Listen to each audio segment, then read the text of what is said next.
La crédibilité de Mahmoud Dicko en cause, sa notoriété et son avenir politique risquent d'être grillés. Il faut une longue expérience pour connaître le cœur de l'homme. Je m'imaginais, lorsque j'étais jeune, que tous les hommes étaient sincères, qu'ils mettaient en pratique tout ce qu'ils disaient, en un mot, que leur bouche était toujours d'accord avec leur cœur. Mais maintenant que je regarde les choses d'un autre œil, je suis convaincu que je me trompais. Aujourd'hui j'écoute ce que les hommes disent, mais je m'en tiens jamais à ce qu'ils disent, je veux savoir si leurs paroles sont conformes à leurs actions. Confucius. L'on se souviendra encore longtemps que l'imam Mahmoud Dicko a participé à la lutte contre Moussa Traoré en qualité de jeune musulman. Dès lors, il ne manque pas d'occasion pour se faire entendre des Maliens supposés être à 90% musulmans. En tout cas, au dire de certains, ces démêlés avec Soumelou Boubèye Maïga et Boubou Cissé s'expliqueraient par le fait que ces derniers auraient arrêté le paiement de certains avantages liés à sa notoriété sur l'échiquier religieux. D'abord il a mobilisé les gens contre Soumelou Boubèye Maïga et fut aidé à cet effet par des politiciens notamment de l'ADMA. La suite, on la connaît, le premier a été contraint de rendre le tablier. Contre Boubou Cissé, Mahmoud Dicko a réussi la mobilisation en sa qualité de membre influent de mouvement du 5 juin 2020. Là aussi, la suite est connue, lorsque les manifestants étaient à couteau tiré avec le président Ibrahim Boubacar Keïta, IBK, l'armée est intervenue pour clore le débat. Dès lors Dicko a décidé de retourner dans sa mosquée. Mais pouvait-il y rester longtemps ?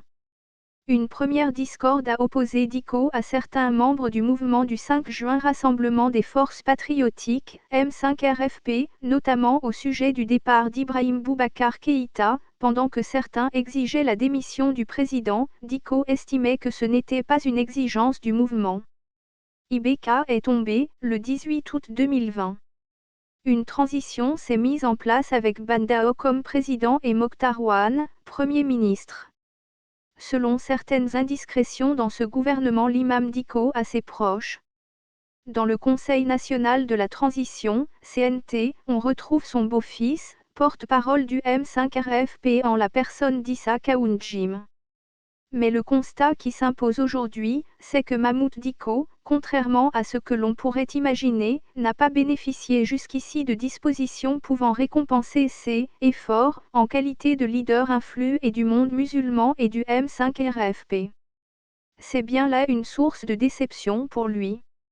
Avec certains membres du M5RFP, la lune de miel semble bien révolue. En tout cas, sur fond de crise de confiance et au sein de ce mouvement entre Dicko et les autres, celui-là ne serait plus le bienvenu.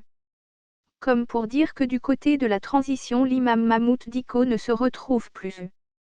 Surtout parce que, au dire des gens, celle-ci a coupé les sources de pourboires liées au statut de notoriété et de privilèges que le régime IBK avait accordé à certaines personnalités religieuses et des familles fondatrices de Bamako. Le moins que l'on puisse dire aujourd'hui c'est que Dicko va devoir attendre encore longtemps les pourboires. En tout cas, du côté du M5RFP et de la transition, sa crédibilité a pris un sérieux coup. Parce que l'homme peut dire ce qu'il ne pense pas, penser ce qu'il ne dit pas et faire ce qu'il ne dit pas tout haut. Est-ce une intention que l'on prête à Dicko ? En tout cas dans son ouvrage intitulé Le Grand Livre de l'Afrique, Nicolas Normand a dit que Mahmoud Dicko voulait fonder au Mali une république islamique pour en être le président. Ce projet, s'il se confirmait, ajoutera un plus à la perte de crédibilité de cet homme. Hier, Dicko bénéficiait d'une admiration pieuse.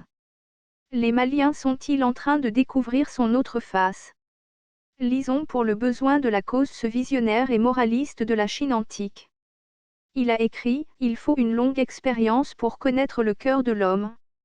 Je m'imaginais, lorsque j'étais jeune, que tous les hommes étaient sincères, qu'ils mettaient en pratique tout ce qu'ils disaient, en un mot, que leur bouche était toujours d'accord avec leur cœur.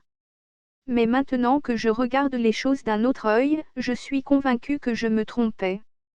Aujourd'hui j'écoute ce que les hommes disent, mais je m'en tiens jamais à ce qu'ils disent, je veux savoir si leurs paroles sont conformes à leurs actions. » Confucius. La seule certitude aujourd'hui c'est que si l'imam Dicko continue à enregistrer autour de lui les crashs de ces derniers temps, son avenir politique et sa notoriété, pour ce qui en reste, seront grillés. Source, Inter de Bamako.